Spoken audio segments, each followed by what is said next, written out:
कि एक चॉकलेट ऐसी दुनिया हो जहाँ पर चॉकलेट के पहाड़ हों, जहाँ पर पेड़ों पर टॉफीज उगती हों, जहाँ पर नदियों में रसगुल्ले बहते हो, रसगुल्ले की चाशनी बहती हो। नमस्कार सभी बच्चों का बहुत बहुत स्वागत है। हम क्लास 11th के लिए चैप्टर 3 सरल रेखा में गति पढ़ रहे हैं। लेक्चर 4 में आज हम बहुत सारे न्यूमेरिकल सॉल्व करने वाले हैं। हम हमारी टेक्स्ट बुक का एग्जाम्पल 3.1 और पीछे जो पाठ के पीछे सवाल होते हैं अभ्यासार्थ प्रश्न, वहां पर हम 3.1 से लेकर 3.4 तक के क्वेश्चंस करेंगे। जब हम फिजिक्स पढ़ते हैं क्लास में और सर हमें या मैम हमें जो भी कोई टॉपिक पढ़ाती हैं, उनके बाद हमसे पूछती है भाई समझ आया? तो बोलते हैं हाँ मैम, बहुत अच्छे से आया मैम, सब समझ में आता है, ठीक है। और जब न्यूमेरिकल्स आते हैं तो आप कोई न्यूमेरिकल होमवर्क में दे दीजिए और अगले दिन पूछिए तो बोलते हैं मैडम कुछ समझ में नहीं आया, ठीक है, और सारी मेहनत मैडम की बर्बाद हो जाती है। लेकिन फिजिक्स पढ़ना और कॉन्सेप्ट्स को समझना एक अलग बात है, न्यूमेरिकल्स को सॉल्व करना एक स्किल है। और इस स्किल को, किसी भी स्किल को, अगर आपको सिलाई सीखनी है आप उसको सीधा नहीं सीख सकते ना। आपको अपने आप ऐसा नहीं आ सकता कि हाँ आज रात को हम सोचा आज तो स्किल सीख करके उठेंगे और रात को कहीं से स्किल आ गया, ठीक है। नहीं, स्किल को सीखने के लिए हमेशा क्या करना पड़ता है, कुछ ट्रेनिंग टाइप होना पड़ता है, कुछ स्टेप्स आपको स्टेप वाइज बढ़ना पड़ता है और आप उस स्किल को सीख जाते हैं। हर बच्चा चाहे वो न्यूमेरिकल से कितना भी डरता हो, वो उन न्यूमेरिकल्स को सॉल्व करना सीख सकता है। हम इन्हीं तरह से बढ़ेंगे। जब भी हम न्यूमेरिकल पढ़ेंगे, न्यूमेरिकल को जहाँ पे उसने हमें सूचना दी, कोई इंफॉर्मेशन दी, वहां पे हम अंडरलाइन लगाएंगे और अंडरलाइन लगाने के बाद हम उस क्वेश्चन को इमेजिन करेंगे, उस क्वेश्चन की कल्पना करेंगे, उसका विजुअलाइजेशन करेंगे। जैसे बचपन में नहीं करते कि चॉकलेट ऐसी दुनिया हो जहाँ पर चॉकलेट के पहाड़ हों, जहाँ पर पेड़ों पर टॉफीज उगती हों, जहाँ पर नदियों में रसगुल्ले बहते हो, रसगुल्ले की चाशनी बहती हो। तो जब आपको कोई ऐसी स्टोरी सुनाता था तो आप उसकी कल्पना करना शुरू कर देते थे। चॉकलेट का पहाड़ दिखने लगता था, रसगुल्ले की नदी दिखने लगती थी, टॉफीज जो है वो पेड़ पर लगी हुई दिखाई पड़ती थी। वैसे ही हमें प्रश्न भी देखना होगा और जब हम प्रश्न को देखना शुरू कर देंगे, सूचनाएं लिखना शुरू कर देंगे और उस सूचना को जोड़ करके जब प्रश्न को पूरी तरह से विजुअलाइज कर लेंगे, तब हमसे क्या पूछा गया है इस राशि को और जो हमें दी गई है उस राशि को हम आपस में कनेक्ट करके देख पाएंगे। सोचेंगे इनमें क्या रिलेशन है। वह रिलेशन या तो हमें फिजिक्स में सूत्र के रूप में मिलेगा या समीकरण के रूप में मिलेगा। हमें वो मान वहां पे रखने होंगे और एक उत्तर हमें मिलेगा। वह उत्तर या तो स्वयं फाइनल आंसर हो सकता है या फिर वह मान बीच का कोई मान हो सकता है जो आपको फाइनल आंसर तक पहुंच जाएगा। थोड़े कॉम्प्लिकेटेड क्वेश्चन में यह जो उत्तर निकल के आएगा वो कोई इंटरमीडिएट मान होगा, कोई मध्य मान होगा और छोटे सिंपल न्यूमेरिकल्स में सिंपली आपको एक सूत्र में मान रखते ही उत्तर मिल जाएगा। यहाँ पर जो हम क्वेश्चंस कर रहे हैं वो कॉन्सेप्चुअल क्वेश्चंस हैं। चाहे न्यूमेरिकल्स भी दिए गए हैं उनमें भी बहुत ज्यादा एक कौशल है आपके कॉन्सेप्ट्स का कि आपने क्या सीखा। तो आज हम करेंगे एग्जाम्पल 3.1 जो पेज नंबर 43 पे दिया गया है बुक में और पेज नंबर 57 और 56 पे दिए गए अभ्यासार्थ प्रश्न 1, 2, 3 और 4, ठीक है। तो बने रहिए मेरे साथ, आज हम सीखेंगे एक नई स्किल। जो बुक में प्रश्न दिया गया है 3.1, उसमें हमसे पूछा गया है कि 4 स्थितियां दी गई हैं और हमसे पूछा गया है कि प्रत्येक स्थिति में जो भी वस्तु गति कर रही है हम किसको बिंदुवत मान के चल सकते हैं। बिंदुवत मानने के लिए हम सन्निकटन का उपयोग करते हैं, ठीक है। बिंदुवत हम कब वस्तु को मान सकते हैं, यदि वस्तु का आकार और वस्तु द्वारा चली गई दूरी, ये दो चीजें हम देखेंगे। वस्तु द्वारा चली गई दूरी, अगर वस्तु का आकार वस्तु द्वारा चली गई दूरी से काफी छोटा हो, बहुत कम हो, तो हम इस दूरी के सापेक्ष इसके आकार को कैसा मान लेते हैं, नगण्य मान लेते हैं। बोलते तो बहुत ही छोटा है, तब हम इसको बिंदुवत मान सकते हैं। कब मान सकते हैं, जब वस्तु द्वारा चली गई दूरी की तुलना में उसका आकार नगण्य हो।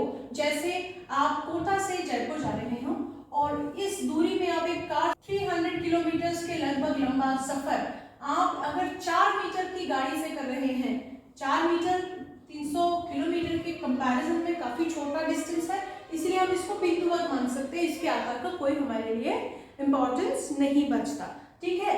तो जब वस्तु का आकार उसकी चली गई दूरी से बहुत छोटा होगा तुलना में तो हम क्या करेंगे, उसको बिंदुवत मान लेंगे। सही है। बात करते हैं हम हमारी पाठ्य पुस्तक का 3.1 एग्जाम्पल है। पाठ्य पुस्तक राजस्थान बोर्ड, नीचे दिए गए गति के कौन से उदाहरणों में वस्तु को लगभग बिंदु वस्तु माना जा सकता है। पहले पॉइंट दिया गया है, दो स्टेशनों के बीच में बिना किसी झटके के चल रही रेलगाड़ी। जब झटका नहीं है, स्मूथ डिपार्चर है, स्मूथ चल रही है रेलगाड़ी, तो दो स्टेशनों के बीच में जो दूरी होगी उसमें कुछ 100 मीटर की जो ट्रेन है हमारी, उसको हम क्या मान लेंगे, नगण्य मान लेंगे। तो पहले इस उत्तर में, क्योंकि स्टेशनों के बीच की दूरी रेलगाड़ी की लंबाई से बहुत ज्यादा है, इसलिए हम क्या मान सकते हैं, रेलगाड़ी को बिंदुवत मान सकते हैं। सेकंड पॉइंट दिया गया है, किसी वृत्तीय पथ पर साइकिल चला रहे किसी व्यक्ति के ऊपर बैठा कोई बंदर, अगर बंदर को बैठा करके मदारी साइकिल चला करके आपको एक करतब दिखा रहा हो, तो जो बंदर का आकार है, कंधे पे बैठा होगा तो छोटा ही होगा, और साइकिल चल रही है तो कुछ 10 मीटर की डिस्टेंस तो आप मान सकते हैं त्रिज्या को।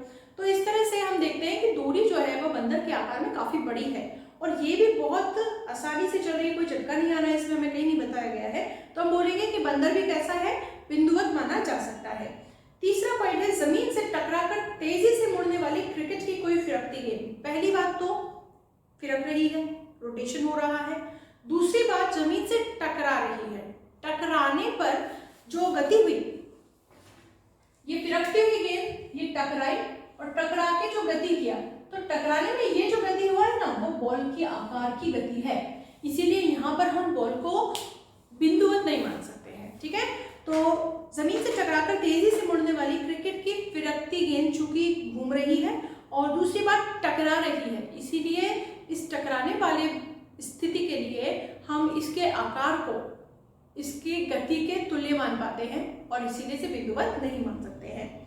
किसी मेज के किनारे से फिसल कर गिरा कोई बीकर, बीकर आपने देखा होगा करीब इतना बड़ा होता है और इसमें कहें कि 10 सेंटीमीटर लंबा है, तो कोई मेज जो बच्चे के पढ़ने के लिए होती है वो करीब 100 सेंटीमीटर ऊपर होती है, और 100 सेंटीमीटर और 10 सेंटीमीटर में इतना फासला नहीं है कि आप 10 सेंटीमीटर को पॉइंट साइज मान लें। इसलिए यहाँ पर जो दूरी बीकर तय कर रहा है मेज से जमीन तक की, वह बीकर के आकार की तुलना में इतनी बड़ी नहीं है कि हम बीकर को पॉइंट साइज मान लें। इसीलिए आप ए और बी ऑप्शन में कहते हैं कि हम ट्रेन को और बंदर को बिंदुवत मान सकते हैं, लेकिन सी पॉइंट में क्योंकि जर्क आ रहा है, झटका आ रहा है, बॉल जो है वह टकरा करके लौट रही है, इसीलिए हम इस कंडीशन में बॉल को पॉइंट साइज नहीं मान सकते। और मेज के किनारे से जब बीकर गिर रहा है तो मेज से जमीन की दूरी बीकर के आकार में इतनी ज्यादा नहीं है कि हम बीकर को पॉइंट साइज मान लें। ठीक है, तो ये 3.1 का हम डिस्कशन किया है क्योंकि पूरी तरह कॉन्सेप्चुअल क्वेश्चन था। 3.2 जो प्रश्न है उसमें आप देख सकते हैं ग्राफ दिया गया है। ये ग्राफ हमें दिया गया है इस प्रकार से और बताया गया है कि ये ए और बी का वक्र है। जब वह विद्यालय से निकलते हैं और कहाँ पहुंचते हैं, घर। जो ए का घर है, इन वक्रों में हमने क्यू और पी तो हमें दिए गए हैं, हमने टी ए और टी बी लगा लिया है। टी ए क्या है, समय है ए के पहुंचने का घर पे, और टी बी क्या है, समय है बी के पहुंचने का घर पे। ये ग्राफ देकर के हमें कुछ सवाल दिए गए हैं। जो ग्राफ दिया गया है बुक में, उस आधार पर आप देख सकते हैं कि विद्यालय से निकट कौन रहता है। प्रश्न ने हमसे पूछा है कि कौन सा बच्चा विद्यालय के निकट रहता है, तो आप देख सकते हैं ये विद्यालय है 0 स्थिति पर, ओ स्थिति पर कौन है, विद्यालय। पी की दूरी नजदीक लग रही है या क्यू की, क्योंकि क्यू बाद में सिचुएटेड है और पी पहले सिचुएटेड है, तो किसका घर, पी जो है वह किसका घर है, ए का घर है। तो ए का घर कैसा है, विद्यालय के निकट है। ए का घर विद्यालय के निकट है। ठीक है, ये हमें समझ में आता है इस ग्राफ को देखकर। किसकी तुलना में, बी की तुलना में। ठीक है, विद्यालय से कौन पहले चला, तो आप देख सकते हैं t बराबर 0 सेकेंड पर कौन चला, ए चला। उसके कुछ समय बाद, किसी समय पर 5 सेकेंड, 10 सेकेंड, 15 सेकेंड, कितना भी हो सकता है, लेकिन बी ए के बाद चला। तो विद्यालय से पहले कौन चला, ए विद्यालय से t बराबर 0 सेकेंड पर चला, जबकि बी कुछ सेकंड पश्चात, मान लीजिए t सेकंड पश्चात चला। ठीक है, ग्राफ से हमें पता चल रहा है, ये सब चीजें हमें ग्राफ से देखने पे पता चल रही है। तेज चाल किसकी है, तो हमने बताया था कि चूंकि यहाँ पर हम स्थिति बढ़ रहे हैं, ये वापस लौटकर नहीं आ रहे हैं, तो अगर आप औसत वेग की बात करें तो क्या होता है, विस्थापन बटा समय, और ये ढाल के बराबर होता है। और मैंने आपसे कहा था कि अगर आप स्थिति समय वक्र का ढाल निकालेंगे तो आपको कौन मिलेगा, औसत वेग, और इस केस में वह औसत चाल भी है क्योंकि एक ही दिशा में गति हो रही है। तो औसत चाल किससे पता चलेगी, ढाल से। ढाल कैसे पता चलता है, कितना ग्राफ जो है वह खड़ा हुआ है। इस पर अगर आप देखेंगे इसका ढाल तुलना में इसकी कम है, तो यहाँ पर b का ढाल ज्यादा होने की वजह से हम कहेंगे कि b जो है वह क्या करता है, तेज चाल से चलता है, तुलना में किसकी, a की। फिर आप अगला समय देख सकते हैं, क्या वो अगर एक ही समय पे पहुंचे या अन्य भिन्न भिन्न समयों पर, तो आप देख सकते हैं अगर समय अक्ष पर हम घर वाली स्थिति को मिलाएं तो ए के लिए अलग स्थिति मिलती है, बी के लिए अलग स्थिति मिलती है, अलग अलग समय पर पहुंचे, हम बोलेंगे अलग अलग समय पर पहुंचते हैं, भिन्न समयों पर पहुंचते हैं, अलग समय पर घर पहुंचते हैं। ग्राफ जिस तरह हमें दिया गया है उससे हम देख रहे हैं, ठीक है। फिर ये बोल रहे हैं कौन कितनी बार एक दूसरे के आगे बढ़ता है रास्ते में। तो देखिए ए तो आराम से घूमते घामते आ रहे थे, बी जो है तेज चाल से घर चलते हुए जा रहे थे, उन्होंने सोचा कि मैं ऑलरेडी लेट हो गया हूँ तो तेज तेज जा रहे थे, तो ये यहाँ रास्ते में मिले। तो अगर आपसे प्रश्न पूछे कितनी बार मिले, तो यह एक बार मिले, है ना, जहां पर इनके जो दो वक्र हैं वो आपस में इंटरसेक्ट कर रहे हैं वहां पर ये मिले, और उस मिलने के बाद आगे कौन निकल गया, किसकी स्थिति बढ़ गई, कौन पीछे चल रहा है स्थिति की तुलना में। आप यहाँ पे देखिए बी की स्थिति कैसी है, इस क्षण पे, इस सेकंड पर, इस समय पर बी की स्थिति आप देख सकते हैं ए से आगे, स्थिति कैसी है इस क्षण पे आप देख सकते हैं, बी जो है वह आगे है और ए जो है वह पीछे है। तो बी तेज चाल से चल रहा है, ए से वो इस बिंदु पे मिला और फिर आगे निकल गया, तो एक बार मिले और बी ए से क्या हुआ, आगे बढ़ गया, ठीक है। ये ग्राफ के अध्ययन की बात है, ग्राफ हमें एक बार में कितनी सारी सूचनाएं दे सकता है उस चीज की मिसाल भी है। तो आप मेरे साथ बने रहिए। एग्जाम